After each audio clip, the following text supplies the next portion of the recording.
आदाब नाजरीन, खैर मकदम है आपका जी सलाम में और आपके साथ मैं हूं सऊद मोहम्मद खालिद। वक्त हो गया वर्ल्ड न्यूज का, जिसमें हम आपको कराते हैं आलमी खबरों से बात। चलिए आलमी खबरों में तफसील से आगे बढ़ते और सबसे पहले बात पूरी दुनिया के सबसे बड़े रेस्क्यू ऑपरेशन की। जी हां, थाईलैंड की थाम लुआंग गार में फंसी फुटबॉल टीम के सभी मेंबरान को 17 दिन बाद आखिरकार आज बाहिफाजत बाहर निकाल लिया गया।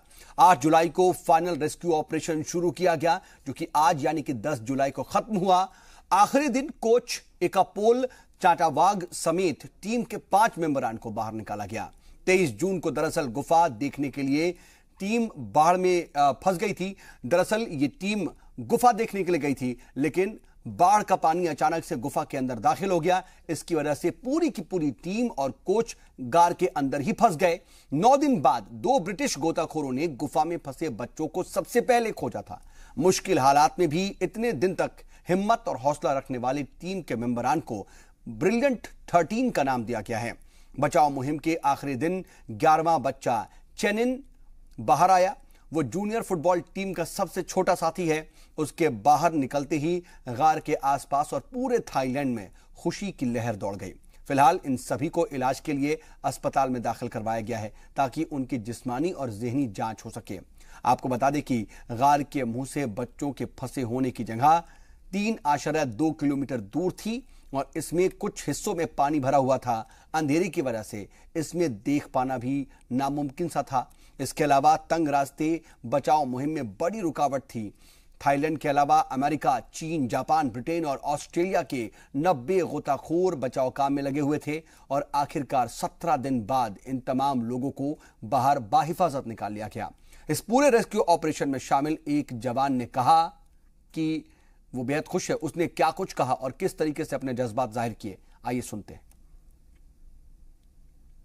Most happy is that the first time we heard that the boys we found them groups, so that the most happy that we already had, and after that through the time now everyone is leave the cave. Okay, so I mean this plan project is a success.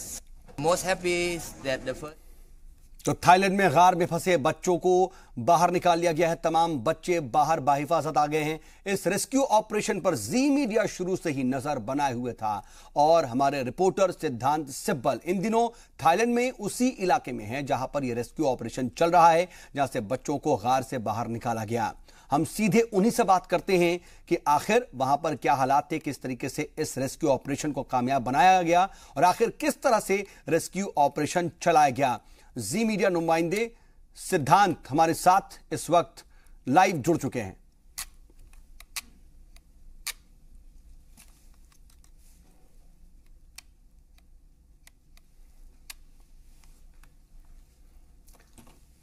सिद्धांत से हम बात करने की कोशिश करेंगे और बताएंगे कि आखिर किस तरीके से वहां पर हालात थे। बता दें कि यह बड़ा और कामयाब रेस्क्यू ऑपरेशन बाहर निकाल लिया गया है और तमाम बच्चे जो हैं बाहिफाजत गार से बाहर निकाल लिए गए और सभी बच्चे बाहिफाजत बाहर आ गए। इसकी खुशी हर किसी के दिल में है, क्योंकि किसी को अंदाजा भी नहीं था कि इतने दिनों तक ये बच्चे इस तरीके से कामयाबी के साथ वहां पर डटे रहेंगे और उनका जो कोच है वो भी उनके साथ लगातार डटा रहा।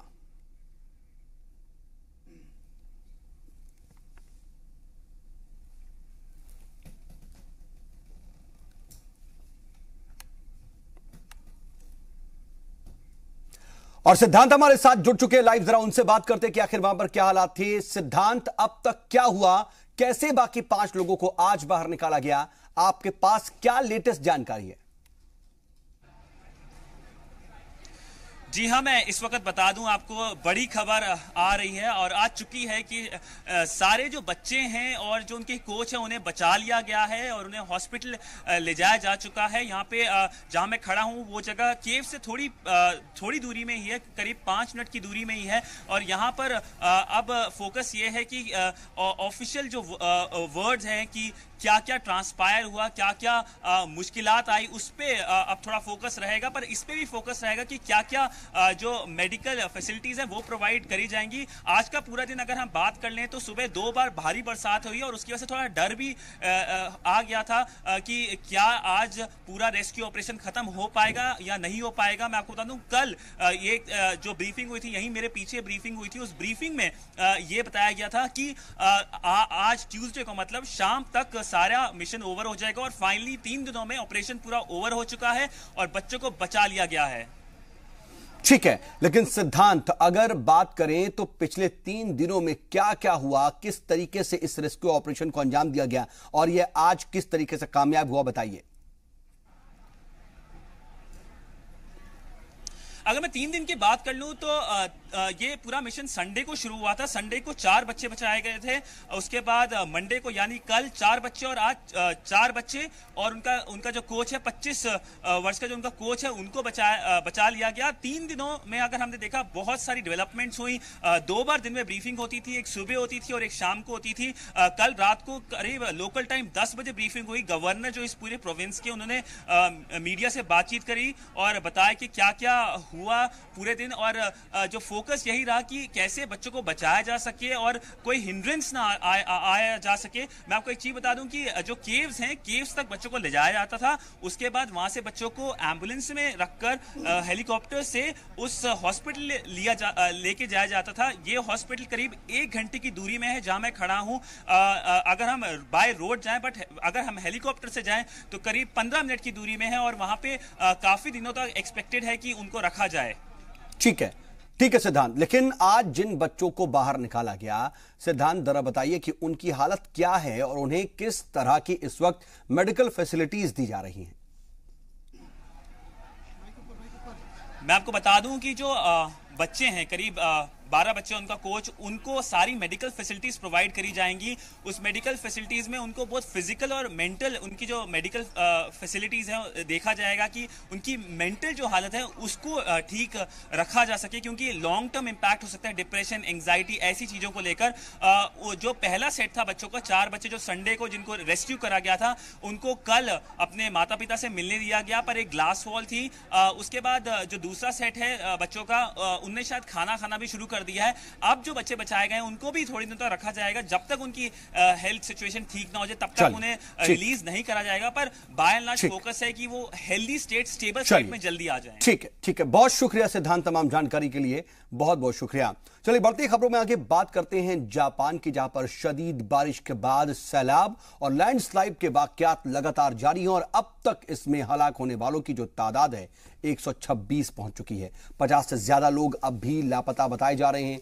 वहीं Kyoto, Gifu, Fukuoka, Nagasaki, Saga, Kochi, Hiroshima में हालात सबसे ज्यादा खराब बताए जा रहे हैं। इन इलाकों में इमदादी कारकुन लापता अफराद की तलाश कर रहे हैं और ज्यादातर मुतासरा इलाकों में कई दिनों तक जारी रहने वाली शदीद बारिश अगरचे थम चुकी है, लेकिन महकमा मौसमियात ने लैंडस्लाइडिंग के मजीद वाकयात से खबरदार किया है।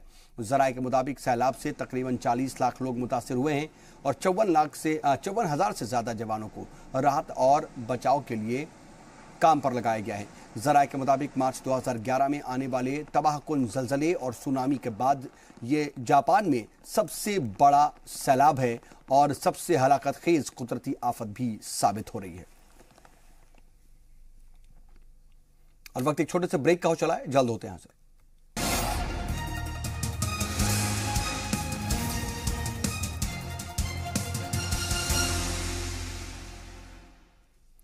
ब्रेक के बाद एक बार फिर से आपका इस्तकबाल है। खबरों के सिलसिले को आगे बढ़ाते हैं। बात अमेरिका की, जहां पर सदर डोनाल्ड ट्रंप ने मुल्की सुप्रीम कोर्ट के जज की खाली होने वाली एक ओहदे के लिए अपने मुंतखब करदा उम्मीदवार के नाम का ऐलान कर दिया है। ट्रंप ने कंजर्वेटिव ब्रेट कैवनॉग को सुप्रीम कोर्ट के जज के लिए मुंतखब किया है। सुप्रीम कोर्ट की रेस में 25 जजों की लिस्ट तैयार की गई है। इस लिस्ट में हिंदुस्तानी नस्ल के अमेरिकी जज अमूल थापर का नाम भी शामिल था, लेकिन ट्रंप ने कैवनॉग का नाम सुप्रीम कोर्ट के लिए मुंतखब किया। अगर सीनेट ने तौसीक कर दी तो कैवनॉग जस्टिस एंथनी कैनेडी की जगह लेंगे, जिन्होंने हाल ही में खराब सेहत की बिना पर अपनी जिम्मेदारियों से दस्तबरदारी का ऐलान किया था। कैवनॉग का नाम जो ऐलान हुआ है उसके नाम को ऐलान करते हुए ट्रंप ने उनके बारे में कहा कि उनका रिकॉर्ड साफ सुथरा है और वो हमारे वक्त के अच्छे माहिर कानून में से एक हैं। वो फिलहाल अमेरिकी court of appeals for the district of Columbia circuits में जज हैं। In keeping with President Reagan's legacy, I do not ask about a nominee's personal opinions. What matters is not a judge's political views, but whether they can set aside those views to do what the law and the Constitution require. और इधर अमेरिकी सदर के जरिए कदामत पसंद federal जज के तौर पर ब्रेट कैवेनॉ को मुंतखब करने पर अपोजिशन जमातों ने सवाल उठाए हैं। डेमोक्रेट्स ने उनकी नॉमिनेशन की मुखालिफत करने का फैसला किया है। डेमोक्रेट्स ने इल्जाम आयद किया कि ब्रेट कैवेनॉ की तकर्रुरी के जरिए ट्रंप कई अशरों के बाद सुप्रीम कोर्ट के जजों में दाएं बाजू के कदामत पसंदों की दोबारा अक्सरियत चाहते हैं। आपको बता दें कि अमेरिकी सुप्रीम कोर्ट के जजों की कुल तादाद 9 है जो ताहयात अपने ओहदों पर फायज रहते हैं। Look, I am not going to kid anybody. This is a tough fight, but it is a fight that we can win. When 70% of the American people support Roe versus Wade, when people support protection for pre-existing rights, when people support environmental protection and workers' rights. इधर बरतानवी वजीर आजम Teresa मे ने Boris Johnson के मुस्तफी होने के बाद Jeremy Hunt को मुल्क का नया वजीर खारजा मुकर्रर किया है। जेरेमी हंट इससे कबल वजीर सेहत के तौर पर काम कर रहे थे। बोरिस जॉनसन ने यूरोपियन यूनियन से अलहदगी के हवाले से वजीर आजम टेरेसा मे के साथ इख्तलाफ के बिना पर पीर के रोज अपने ओहदे से इस्तीफा दे दिया था। वाज़ेह है कि बोरिस जॉनसन के बरखिलाफ जेरेमी हंट बरतानिया के यूरोपियन यूनियन में बाकी रहने के पुरजोर हामी थे। इससे कबल यूरोपियन यूनियन से अलहदगी के उमूर के वजीर डेविड डेविस भी इतवार को अपना ओहदा छोड़ चुके हैं। उन्होंने इतवार को अपने ओहदे से इस्तीफा दिया था। बरतानवी सियासत में इस्तीफे के इस दौर से टेरेसा मे हुकूमत पर खतरा मंडरा रहा है। बरतानवी पीएम की इस ब्रेक्जिट पॉलिसी से कई टोरी रुकन पार्लियामेंट गुस्से में हैं। ब्रिटेन 28 यूरोपियन यूनियन से 29 मार्च 2019 को अलग होने वाला है, लेकिन अभी तक दोनों फरीकों में इस बात पर इत्तेफाक नहीं बन पाई है कि ब्रेक्जिट के बाद दोनों के बीच किस तरह के तिजारती रिश्ते होंगे। My principal job at a time of massive importance for our country is to stand foursquare behind the Prime Minister so that we can get through an agreement with the European Union based on what was agreed by the Cabinet last week in Chequers. A part of that is a strong, confident Britain. This is a time when the world is looking at us as a country, wondering what type of country we're going to be in a post-Brexit world. And what I want to say to them is that Britain is going to be a dependable ally, a country that stands up for the values that matter to the people of this country. इधर तुर्की के सदर तैयब अर्दगान ने पीर की शाम बतौर सरबराह मुमलिकत अपनी हलफ बर्दारी के महज चंद घंटे बाद अपनी नई काबीना का ऐलान कर दिया। नई मुल्की काबीना अपने 16 अरकान के साथ काफी छोटी है। गुज़िश्ता काबीना के वज़रा की अगर तादाद की बात करें तो वो 26 थी। मौजूदा काबीना में मुआशी मामलों की देखरेख करने वालों की तादाद घटकर 3 रह गई है। सदर अर्दगान ने मुत्तहिद वजारतें अपने करीबी मुतअद्दिद रहनुमाओं और रिश्तेदारों को दी हैं। वजीर खारजा का ओहदा दोबारा मौलूद चाउश को दिया गया है। वजीर खजाना बैरात अल बैराक को बनाया गया है, जो कि अर्दगान के दामाद हैं। Chief of general staff general Hulusi Akar को वजीर दिफा बनाया गया है। हाई रैंकिंग नौकर शाह फुएट ओक्ताई को नायब सदर के तौर पर तकर्रुरी की गई है उनकी। और तुर्की में नए सदारती निज़ाम के तहत 74 साला अर्दगान को बेतहाशा अख्तियारात दिए गए हैं और वो पार्लियामेंट की मंजूरी के बगैर भी वज़रा नामजद कर सकते हैं।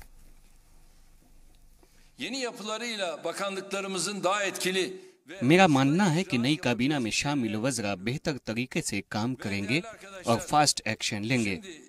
नई सदारत के तहत काबीना आपके सामने है। बरात अल-बराक को वजीर खजाना बनाया गया है। हुलूसी आकार को वजीर दिफा मुकर्रर किया गया है। और अरब ममालिक में अपना असर व रसूख बढ़ाने के लिए चीन ने आज एक बड़ा ऐलान किया है और चीन के सदर शी जिनपिंग ने अरब ममालिक को सस्ते कर्ज और ह्यूमैनिटेरियन मदद के लिए 2300 करोड़ डॉलर देने का ऐलान किया है। बीजिंग में मुनक्किद अरब लीडरों की कॉन्फ्रेंस में जिनपिंग ने यह कहा कि 2300 करोड़ डॉलर की मुआशी मदद के अलावा यमन, जॉर्डन, लेबनान और फिलिस्तीन में इंसानी बहरान से निपटने के लिए 9 करोड़ डॉलर जबकि दीगर प्रोजेक्ट्स के लिए 15.1 करोड़ डॉलर दिए जाएंगे। उन्होंने कहा कि चीन और अरब ममालिक को तरक्कियाती मंसूबों और दीगर मुताल्लिका मंसूबों को पूरा करने के लिए तालमेल के साथ काम करना होगा। शी जिनपिंग ने कहा कि बेल्ट एंड रोड मंसूबे की अगर बात करें तो मगरबी एशिया और चीन के लिए यह बेहद अहम है। 中方愿同阿方加强战略和行动对接，携手推进“一带一路”建设。 चीन अरब ममालिक के साथ मिलकर तरक्कियाती मंसूबे पर काम करेगा। वन बेल्ट वन रोड इसका एक अहम हिस्सा है। हमें मिलकर दहशतगर्दी से लड़ना है ताकि आम लोगों की जिंदगियों को महफूज बनाया जा सके। चीन अरब ममालिक में रेल नेटवर्क और बंदरगाह बनाने में दिलचस्पी रखता है ताकि अरब ममालिक की पहुंच सेंट्रल एशिया और अफ्रीका तक हो सके। 沟通印度洋和地中海的黄金枢纽。 और वक्त एक और छोटे से ब्रेक का, जल्द होते हैं हाजिर।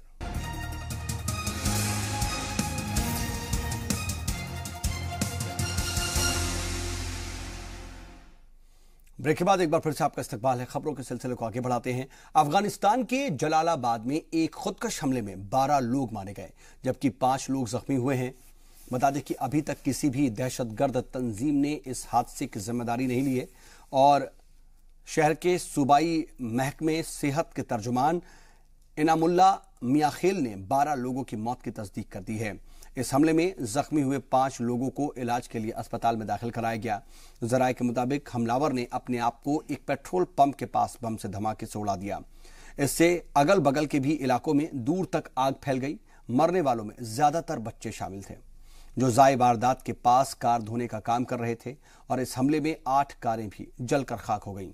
बता दें कि अफगानिस्तान में आए दिन खुदकश हमले होते हैं। अगर हाल ही की बात कर लें तो इसी इतवार को जलालाबाद में ही एक खुदकश हमला हुआ था। इसमें तकरीबन 20 लोगों की मौत हुई थी और अब तकरीबन 20 लोग उसमें जख्मी हुए थे। एक बार फिर से इसी शहर में यह खुदकश हमला हुआ।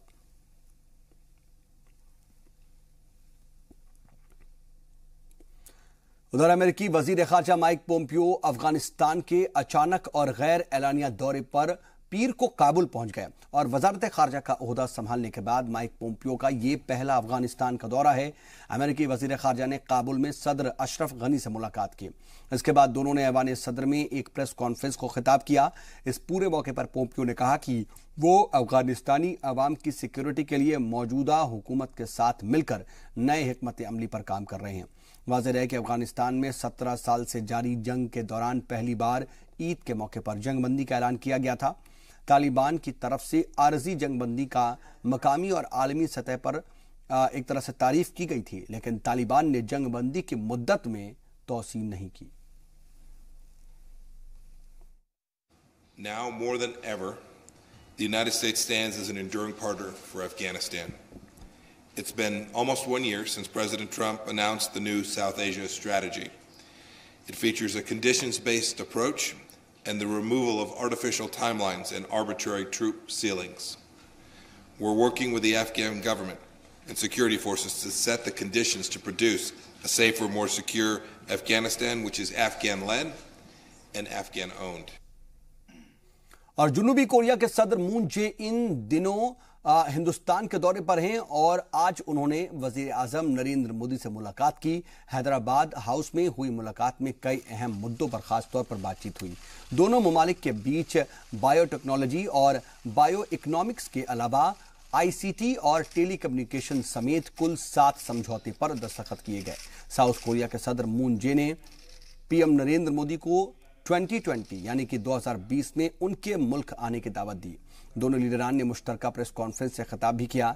इस मौके पर पीएम मोदी ने कहा कि कोरिया की तरक्की भारत के लिए भी एक तरीके से बेहद अहम रही है और मोदी ने कहा कि यह बहुत खुशी की बात है कि कोरिया की कंपनियों ने हिंदुस्तान में न सिर्फ बड़े पैमाने पर सरमायाकारी की है बल्कि मेक इन इंडिया से जुड़कर भारत में रोजगार के मौके भी पैदा किए हैं।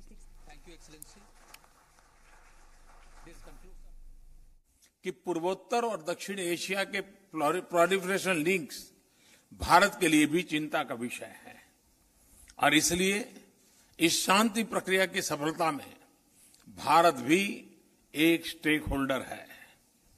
तनाव कम करने में जो भी सहयोग हो सकेगा हम अवश्य करेंगे और इसलिए हमने अपने परामर्श और समन्वय की गति बढ़ाने का निर्णय लिया है।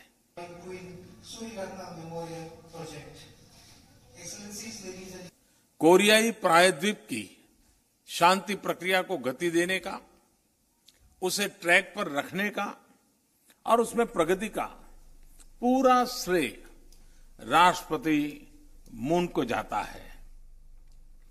और अब बात फुटबॉल के आलमी कप की। दरअसल फुटबॉल वर्ल्ड कप का 21वां सीजन अब आखिरी मरहले में पहुंच चुका है और आज वर्ल्ड कप में सेमीफाइनल का पहला मुकाबला फ्रांस और बेल्जियम के बीच खेला जाएगा।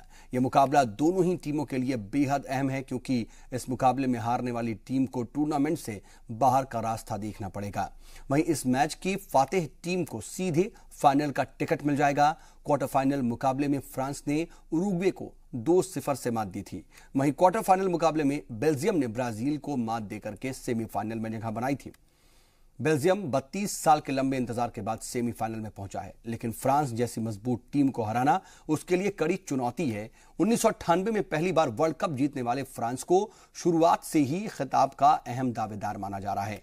फ्रांस के खिलाफ बेल्जियम की उम्मीदें अपने स्टार प्लेयर रोमेलू लकाकू पर टिकी हुई हैं, जो कि टूर्नामेंट में अब तक 4 गोल दाग चुके हैं। टीम के कप्तान हैजार्ड का जो प्रेजेंटेशन है, जो जिस तरीके से वो मुजाहिरा कर रहे हैं, वो अब तक शानदार रहा है। दूसरी ओर फ्रांस की टीम 1998 के बाद पहली बार खिताब जीतने के इरादे से मैदान में उतरेगी। और हमारे साथ प्रशांत बनर्जी साहब जो कि फुटबॉलर हैं, फोन लाइन के जरिए जुड़ चुके हैं। सब बहुत इस्तकबाल आपका जी सलाम पर।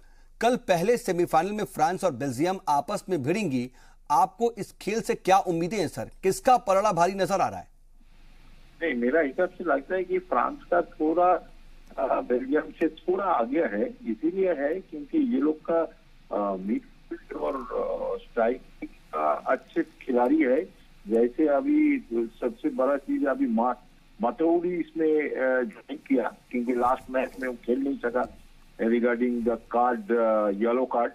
तो ये उसका साथ साथ ग्रीजमैन भी है, थोड़ा अप डाउन कर रहा है और पोग्बा भी आउट। थोड़ा आज पोग्बा थोड़ा एक्स्ट्रा इनिशिएटिव अगर लिया तो और अच्छा होगा। उसका साथ साथ ये क्वेंटे वो भी मिडफील्ड में बहुत सपोर्ट कर रहा है स्ट्राइकर एंड द डिफेंडर को। और ऊपर में वो जैसे दाहिनी तरफ और एमबाप्पे उसका स्पीड ठीक है। लेकिन सर एक बात और भी है कि दोनों ही टीमें चाहेंगी कि हम ये मुकाबला जीते क्योंकि एक चूक उसे टूर्नामेंट से बाहर कर देगी। तो दोनों ही टीमों की स्ट्रेटजी क्या रहेगी, किस तरीके से आपस में भिड़ेंगी, ये क्या नजर आता है?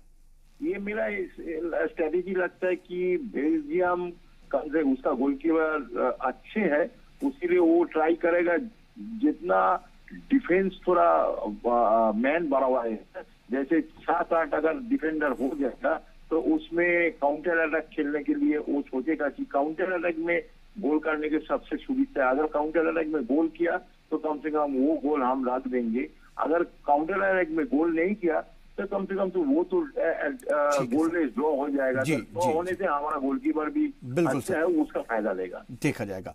जी सर, बहुत शुक्रिया तमाम जानकारी के लिए, हमारे साथ जुड़ने के लिए सर आपका। और वर्ल्ड न्यूज में आज के लिए बस इतना ही। बने रहिए जी सलाम के साथ।